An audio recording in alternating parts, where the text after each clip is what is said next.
Good morning, First Unitarian Church of Wilmington, Delaware.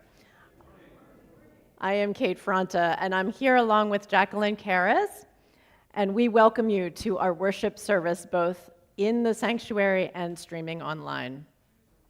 We are a welcoming congregation in faith, no matter your race, no matter your age, no matter your financial status, no matter how you identify or whom you love, you are welcome here. Today, Jacqueline and I, two worship associates, will explore prayer. Before your palms start to sweat and you feel like the Unitarians are suddenly getting too churchy, I invite you to suspend your judgments and preconceived notions.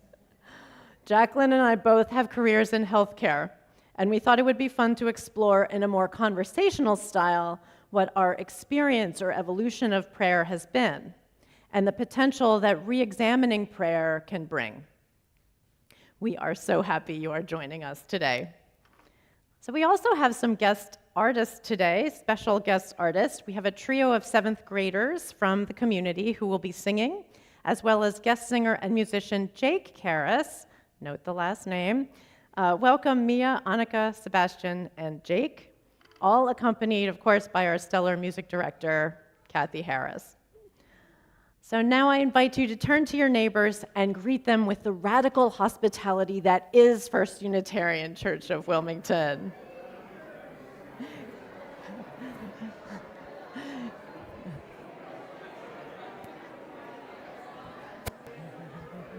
Good morning. Hi, Annika. I didn't meet you yet. I'm Jacqueline. Hi. Good morning. Good morning. Good morning. Hi. Good, thank you. Good morning. Okay. You We're ready in with pink. Humbly in a minute? Ready for Humbly in just a sec. All right.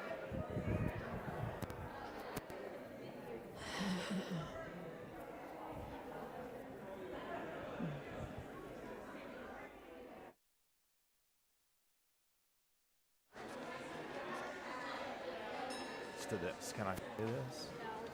All right. Yeah, that's fine. I need to do something, Kat. And now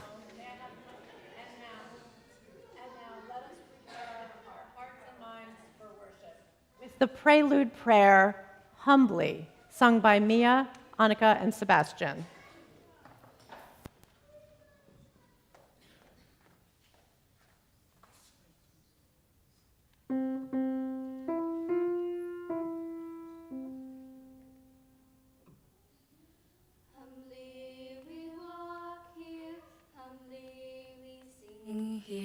Humbly we bless this ground.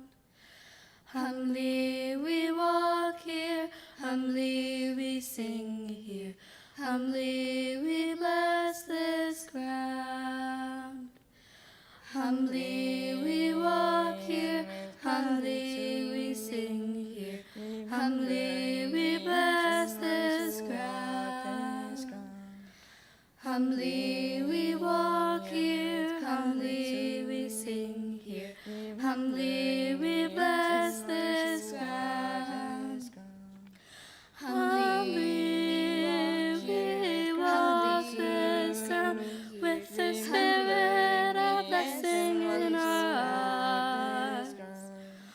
Humbly we walk this ground with the spirit of blessing in our hearts.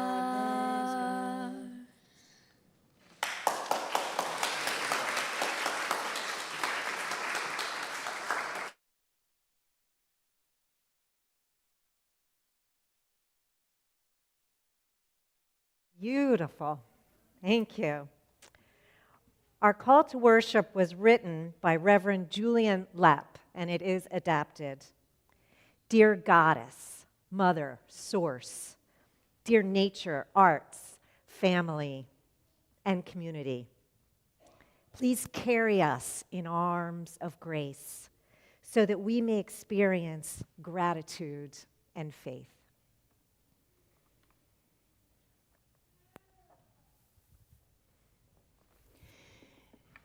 If you have a chalice at home, I invite you to light it now, as Jacqueline lights ours here in the sanctuary, and I read these words by Sandra Ingerman from her book, How to Thrive in Changing Times. She's writing about how we can be fed by our own inner radiance. Everything that exists in the world is light.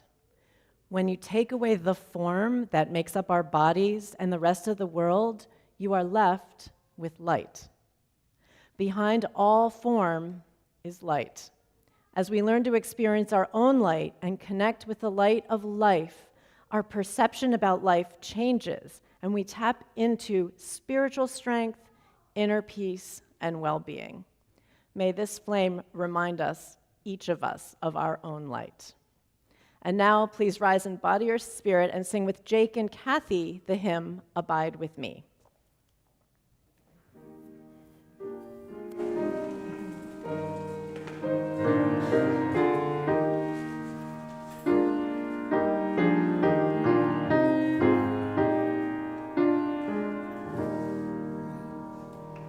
Abide with me, fast falls the eventide. The darkness deepens, still with me abide.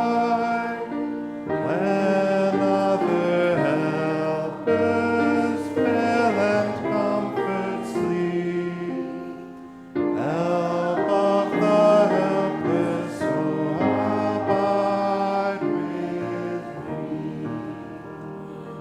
Swift to its flow, steps of life's little day. Earth's joys grow dim, glories pass away. Change and decay in all around I see. O thou who changes not, abide with me. I fear no foe, with thee at hand to bless. Ills have no weight and tears no bitterness. Where is death's sting? Where grave thy victory? I triumph still if thou abide with me.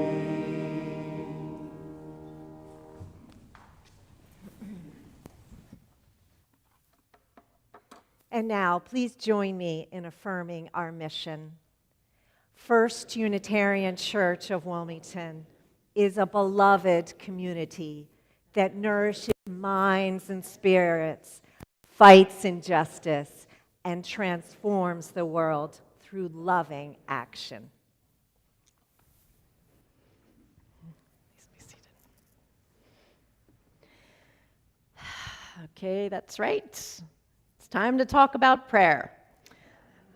For our guest today, Unitarian Universalists are so respectful of various views that sometimes we forget to include traditional religious language, words like prayer. So before we dig into it, I'd like to preface the conversation by exploring a definition of prayer. Something that we recognize when we see or hear it. Something like, dear deity, petition, petition, in your name, amen. This is, so you can plug in whatever you need.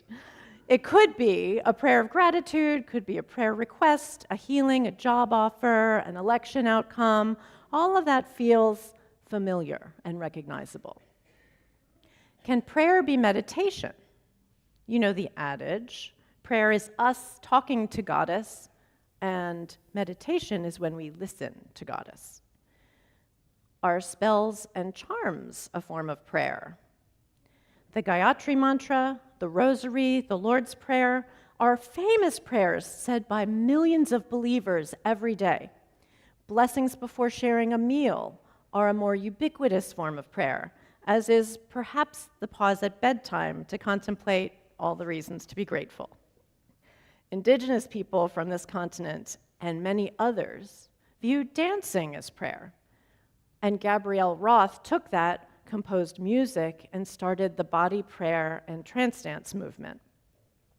In Islam and Catholicism, there are body motions, kneeling, bowing, hand gestures. Sufis twirl, and in Judaism and Islam, fasting is used in the calendar cycle as a form of prayer. This is all body prayer.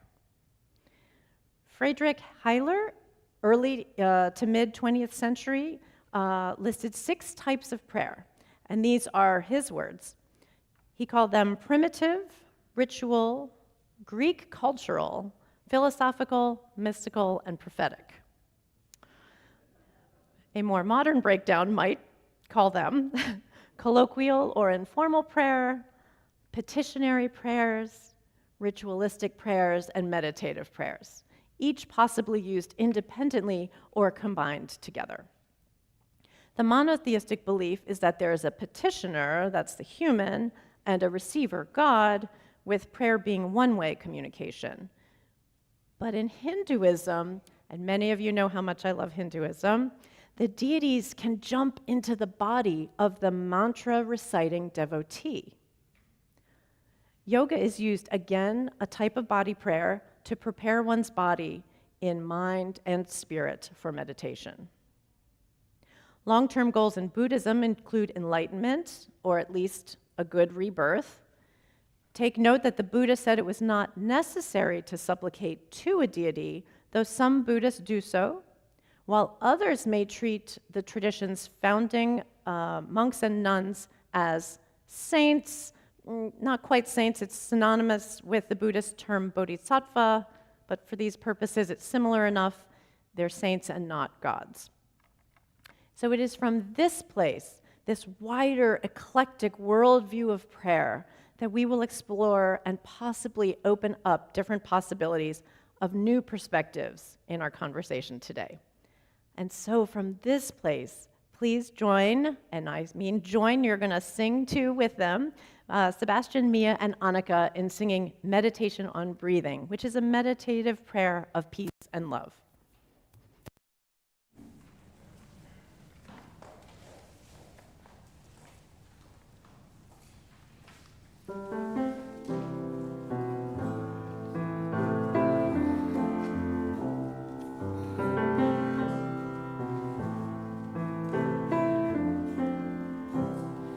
When I breathe in,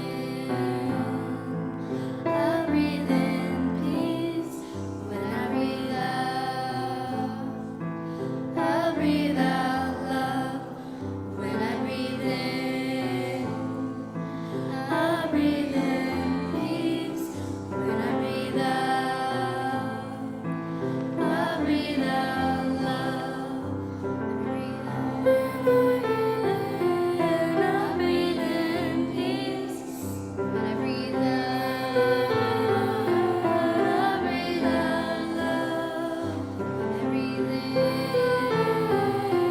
I breathe in peace. When I breathe out, I breathe out love. When I breathe in, I breathe in peace. When I breathe out, I breathe out love. When I breathe in, I breathe in peace. When I breathe out, I breathe out love.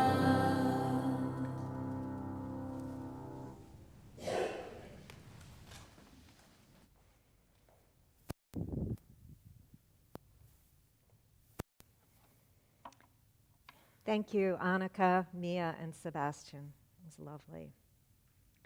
Continuing in that vein of the power of our human presence, it's our time for prayers of the people. I invite you to say out loud names of those for whom you have concerns and would benefit from our collective care and compassion.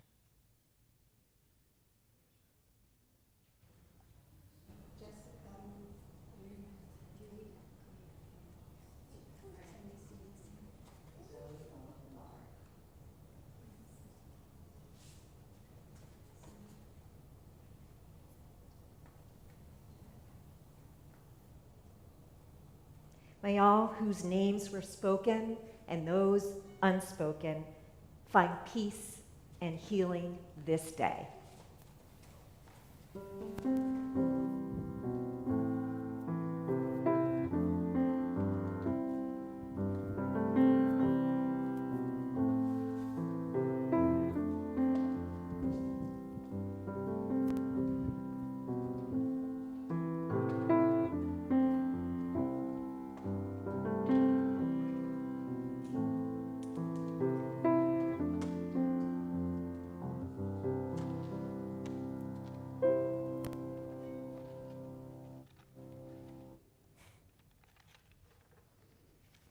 Thank you, Kate, for your informative preface.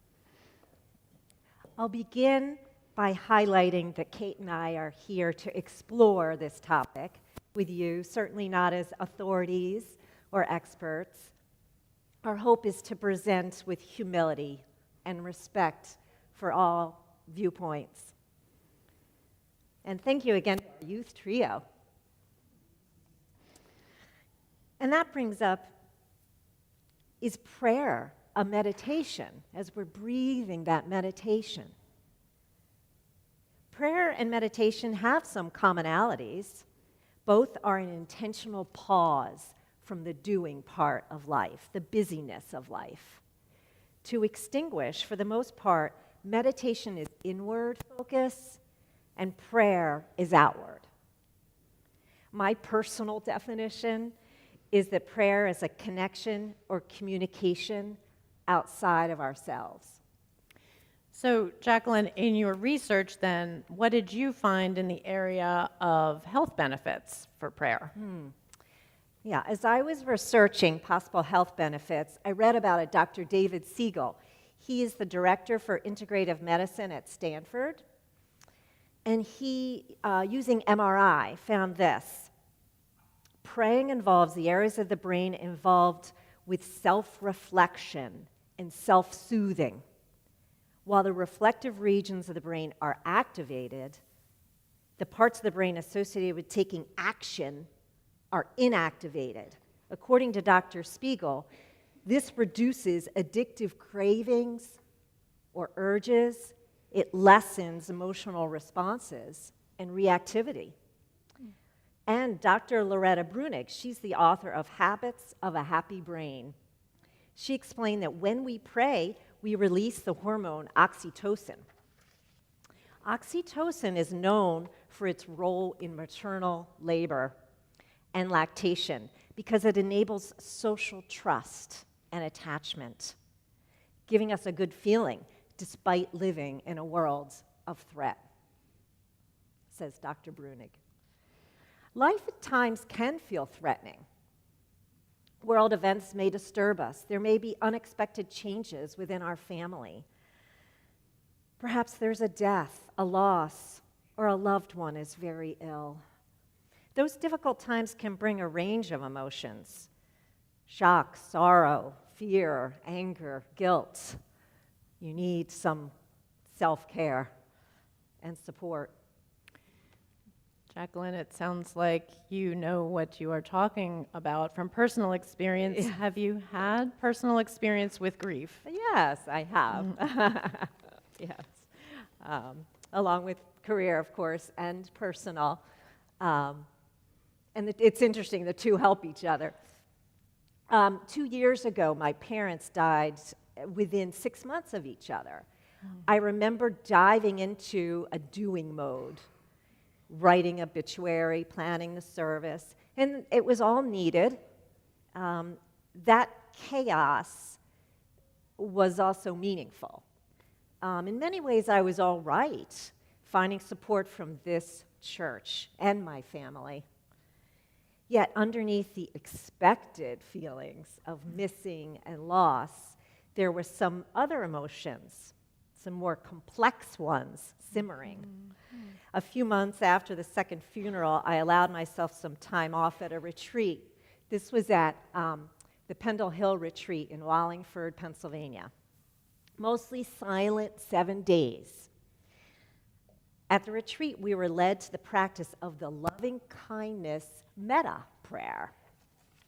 And fortunately, that retreat helped me with depthful healing. I experienced greater acceptance, and a significant part of it due to the guided practice of the loving kindness metta prayer. I feel the magic of that practice is the combination of reaching outside yourself with understanding and compassion, and then letting it flow back to you. It's almost like a kindness towards human imperfection. So you have experience with that. Will you lead us in the loving kindness metta prayer? Sure, thank you. All right, loving kindness metta prayer. There are traditionally 4 or 5 parts, and those include a prayer for yourself, a loved one, someone neutral, someone in the community you don't know well, someone who is challenging to you, and then back at the end, back to yourself. Today we have time for one part. So today, let's pray for a loved one. Someone you know and have warm feelings, for whom you have warm feelings. The phrases we will use today are, may you be healthy, may you feel love, may you be peaceful, may you live with ease. And I will lead you, so no worries to remember these phrases. When you repeat them, think about your loved one and say them out loud. Could be in a whisper even. And this practice is typically done with eyes closed, but surely as you're comfortable. Okay, we're going to practice one time before the reel. So I'm going to say the words, and I'd like you to say them back to me. May you be healthy. May you be healthy. May you feel love. May you feel love. May you be peaceful. May you be peaceful. May you live with ease. May you live with ease. Okay, we're ready. Okay, so let's begin with eyes closed. And as you close your eyes, imagine your loved one coming into this space and sitting in front of you, facing you. And you'll say the words after me as you look at your loved one. May you be healthy. May you be healthy. May you feel love. May you feel love. May you be peaceful. May you be peaceful. May you live with ease. May you live with ease. Okay, now with your eyes still closed, you can nod to that loved one, and they will get up and walk away for now. And then you can slowly open your eyes. Thank you for sharing that with me. And as you can imagine, if you were saying all the parts, including someone in your community who you did not know well and someone you find challenging, you'd experience greater openness and compassion for others and yourself. A side note, the part of the prayer that asks you to bring to mind someone who is challenging to you, that's difficult for everyone I know. So a recommendation on that, start with someone just a little bit challenging. And it's helpful to do this practice in the company of supportive people, such as at church, with a support group, a friend, or a counselor. The website mindful.org has some really good resources on the metta prayer.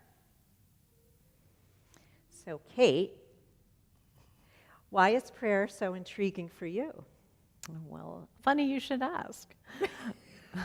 I have always believed that prayer is important, though I personally experience prayer as more of an internal state rather than a task to do. For me, it's more of a being than a doing.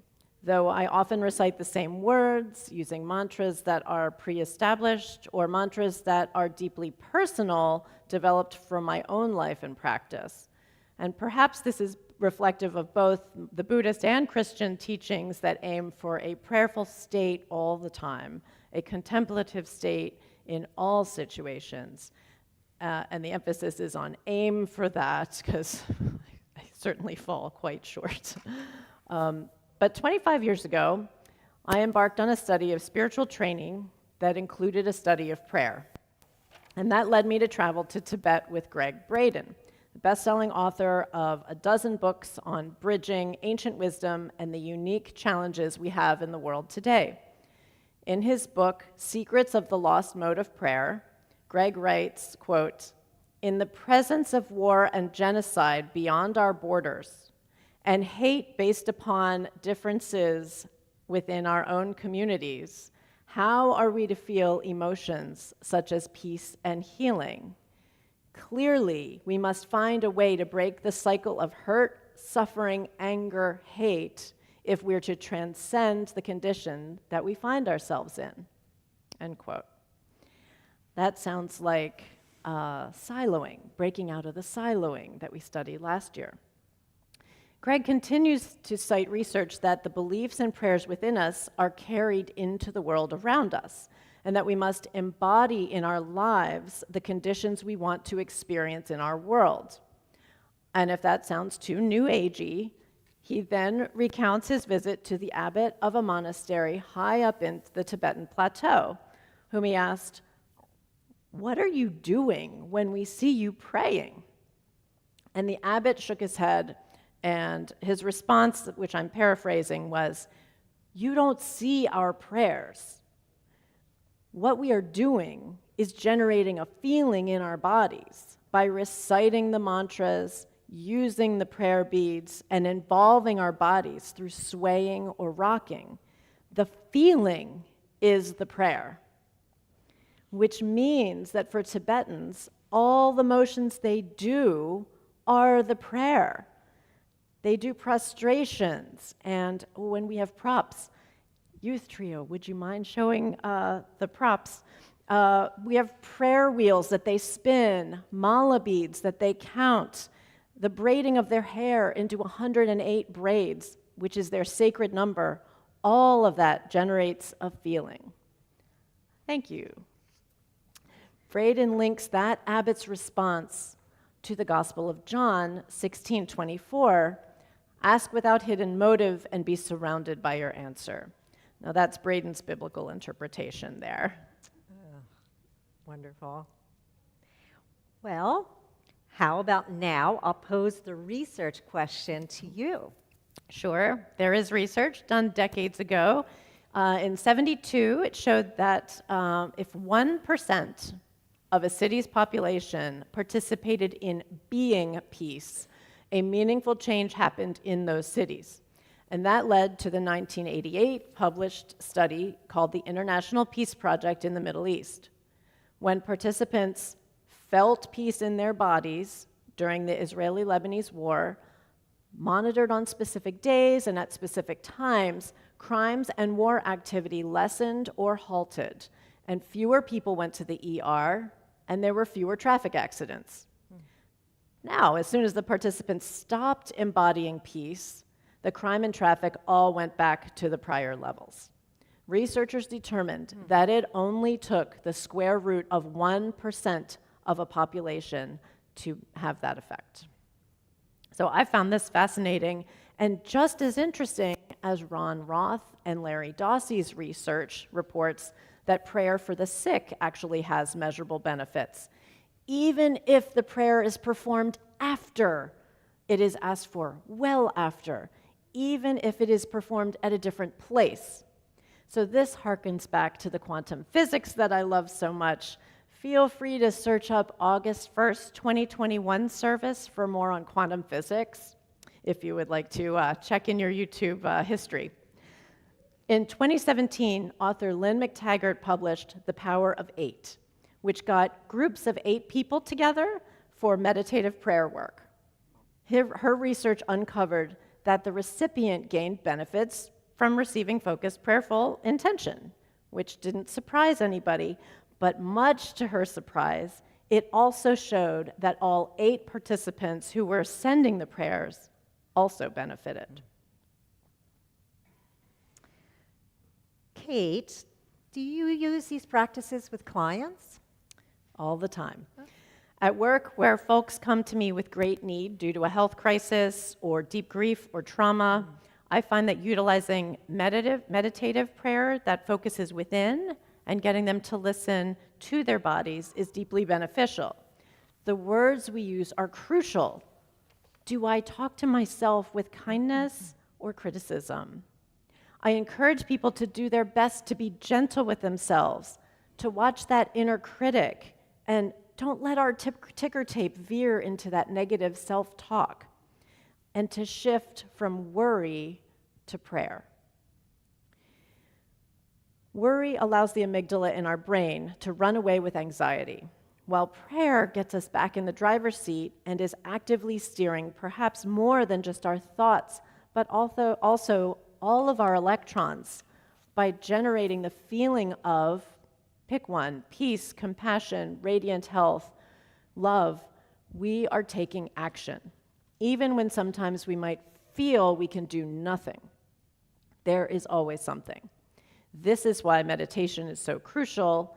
It is training for focus and concentration, and it changes our brain waves from beta, which is cognitive abilities, to alpha, relaxation state, or theta, deep rest or deep meditation.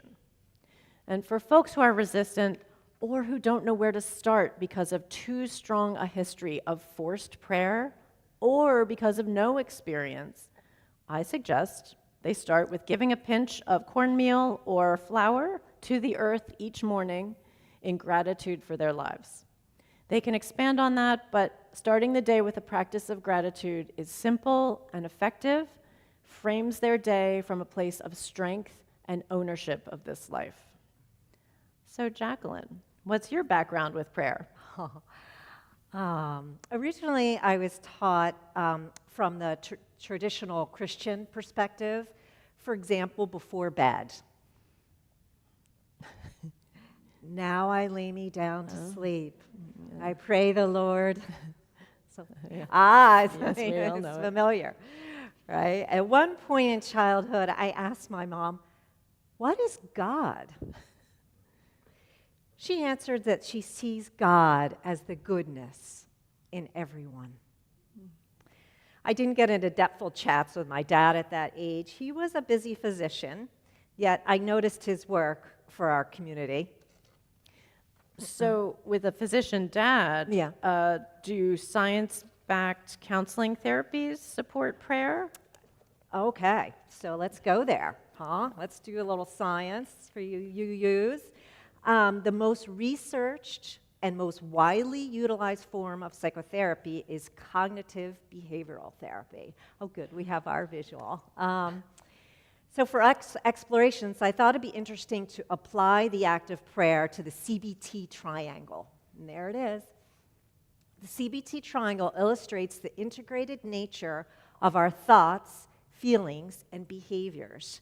And the power of this is that with small changes in behavior or thinking, then you can improve your mood.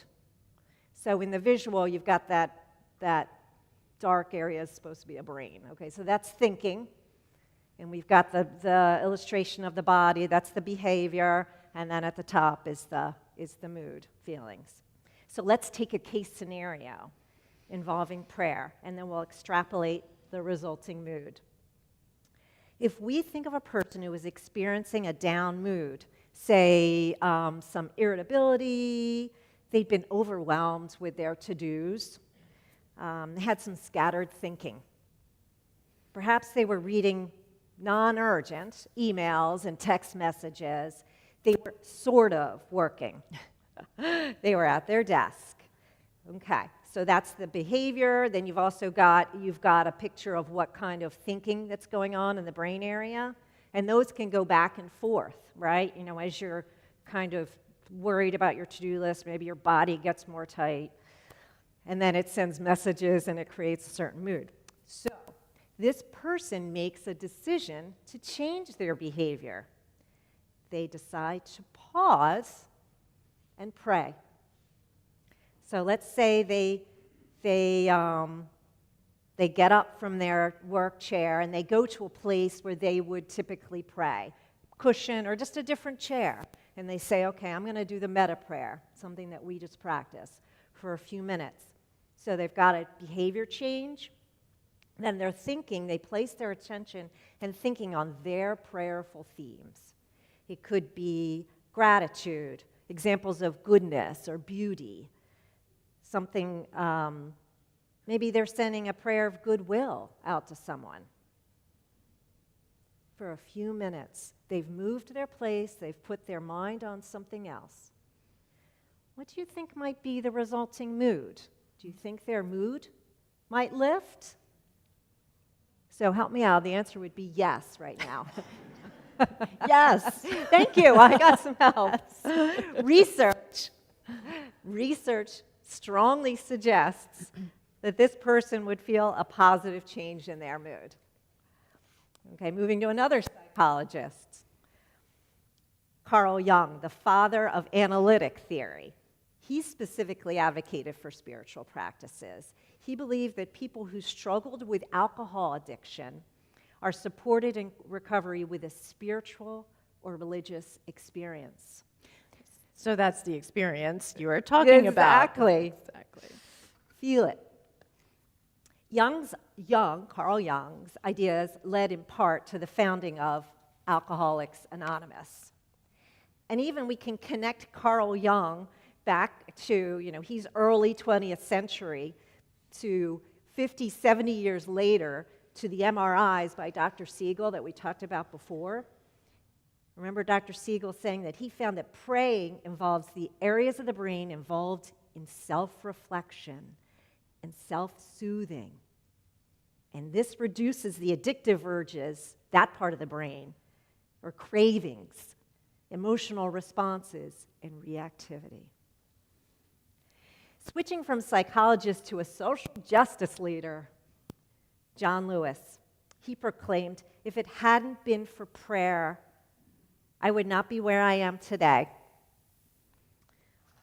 John Lewis, civil rights activist, said that he practiced a love that recognizes the spark of the divine in all of us.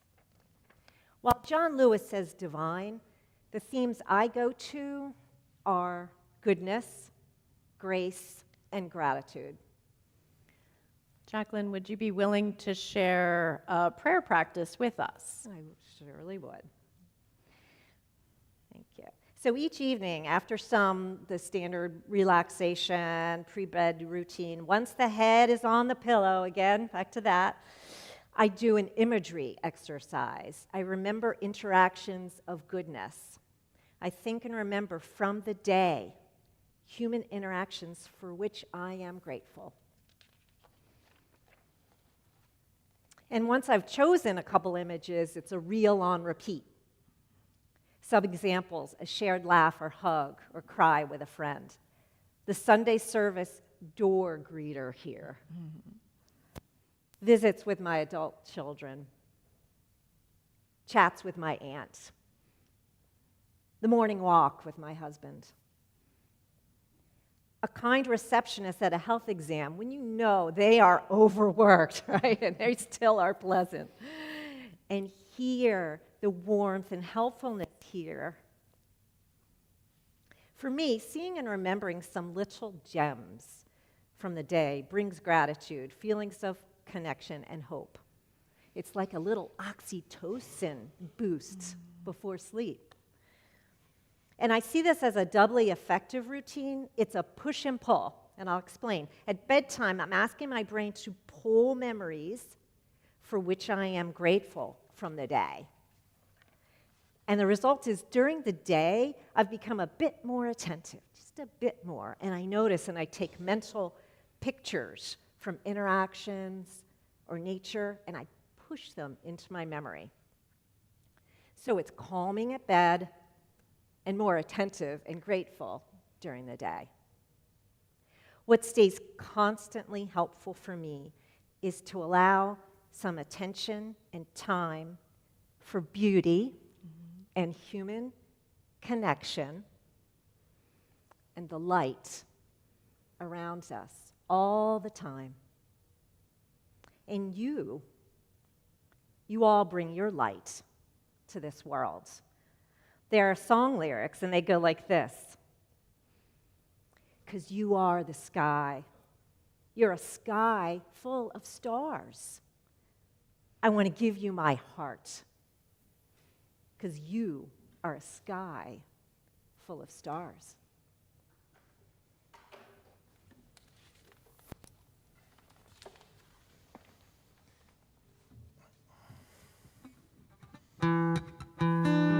Is your sky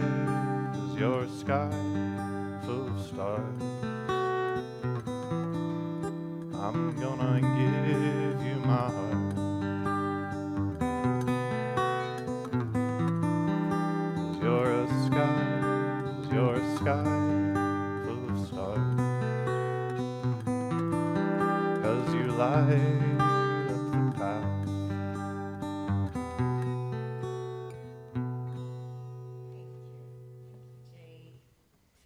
Consider that a musical prayer. While there's clearly health benefits to prayer and meditation, one discussion that often comes up, especially among those who are agnostic and atheist, is around what prayer can actually do in the world. The psychologist Paul Hokemeyer reports one of the purposes of prayer and meditation is to regain our footing, so that we can step out into the world and take positive action.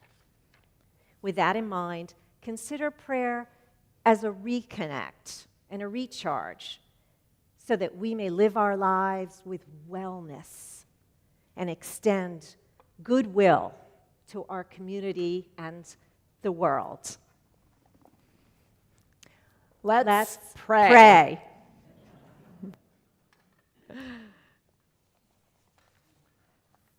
Time for stewardship.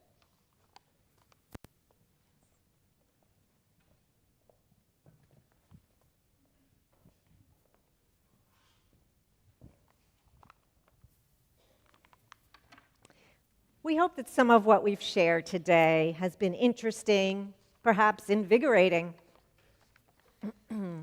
Now, at our stewardship moment, this is an opportunity to make an offering to our church as you are able. During the music, there will be information showing the many options to do that. In addition, here at church, the ushers will come forward to pass baskets. Will you please join me in dedicating our offering to the work of this congregation, which is weaving a tapestry of love and action. We dedicate our lives, and these are offerings.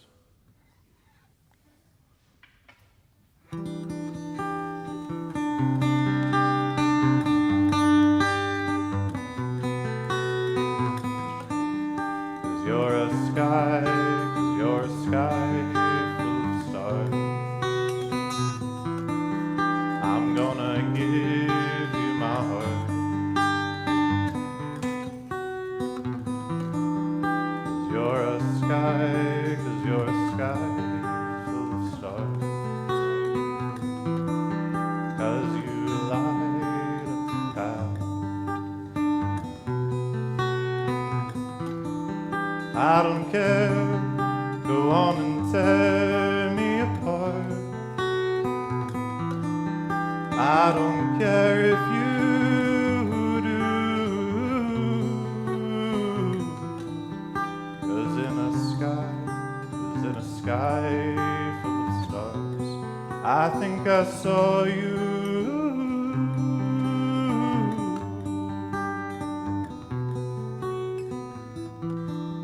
'Cause in a sky full of stars,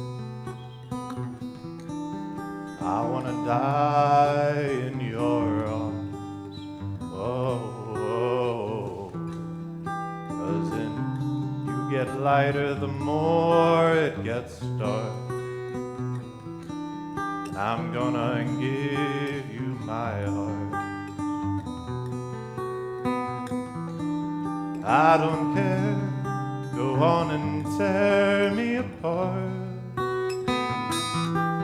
I don't care if you do, 'cause you're a sky full of stars. And I think I saw you.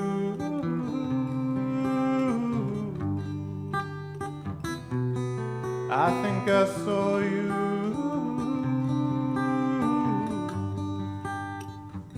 Try that with me. You're a sky full of stars. 'Cause you're a sky full of stars. That's nice. I'm gonna give you my heart. I'm gonna give you my heart. That's really pretty. Let's do that same thing. 'Cause you're a sky full of stars. I'm gonna give you my heart. All right, it's gonna go up. I don't care if you tear me apart. I don't care. Go on and tear me apart. I don't care if you do. A sky full of stars. 'Cause in a sky full of stars, I think I saw you. I think I saw you. One more time. Sky full of stars, I'm gonna give you my heart. 'Cause you're a sky full of stars.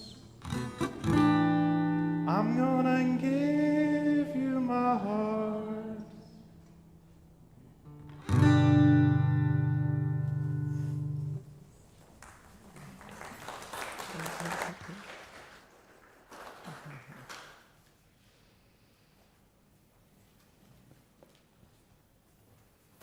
Reverend Larry is coming up. He has a brief announcement for us.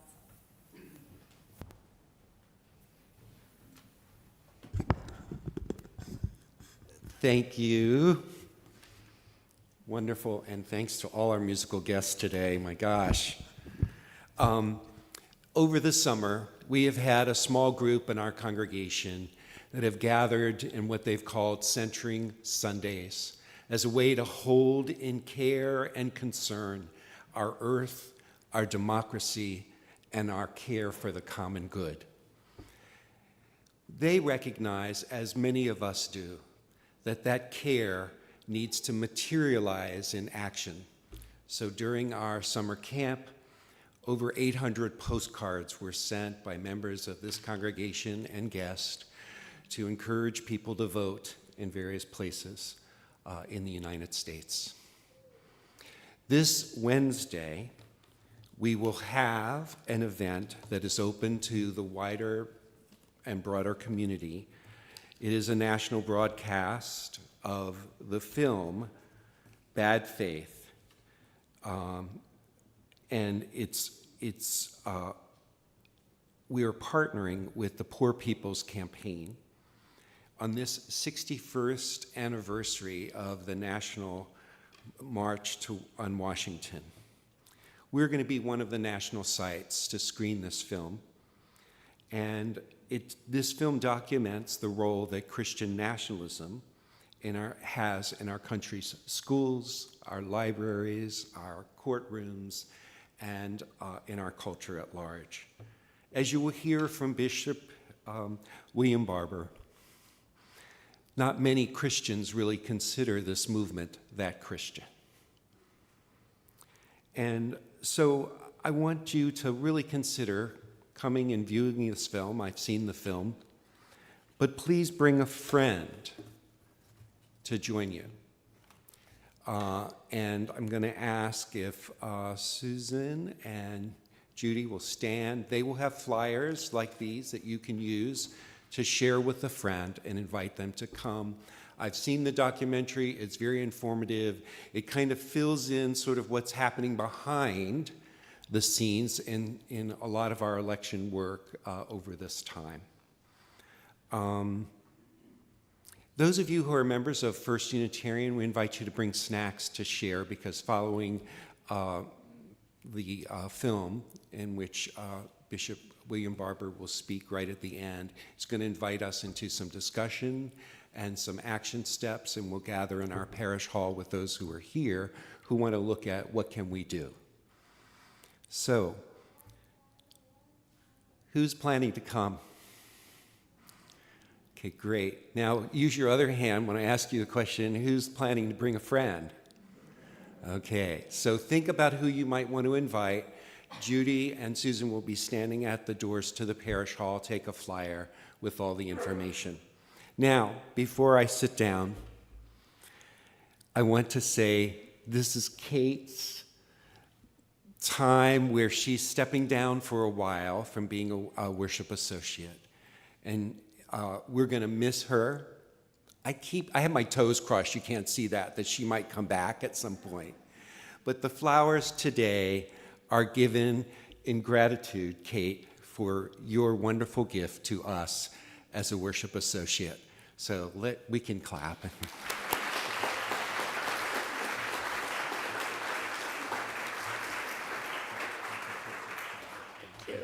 How am I supposed to talk now?